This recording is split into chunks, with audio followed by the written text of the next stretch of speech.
দাঁড়ান ভাই দাঁড়ান, ভিডিওটা উপরে ধাক্কা দিবেন না। একটি কথা শুনে যান ভাই, আজকে মার বিষয়ে কিছু বলতাছি। সামনে কুরবানির ঈদ আসছে, সবাই মাঠে থেকে নমাজ পড়ে এসে মায়ের হাতে সেমাই খাবে।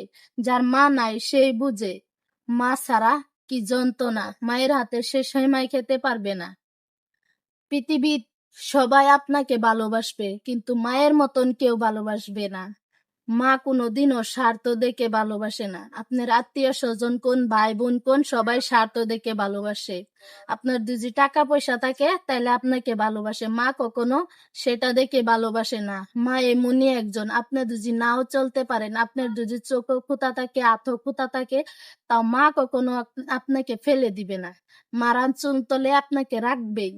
আর ভাই বোনে মানুষের সামনে ও আপনাকে ছোট বানাবে, আত্মীয় স্বজনে ছোট বানাবে, মা কখনো ছোট বানাবে না। তাই বলি সবাই মাকে ভালোবাসেন। যার মা নাই সেই বুঝে মা হারানোর কি যন্ত্রণা। আমার মা নাই তাই আমি বুঝি। এজন্যই আপনাদেরকে বলি, মাকে কেউ কষ্ট দিবেন না ভাই আর বোন, মাকে কষ্ট দিবেন না, সবাই মাকে ভালোবাসবেন।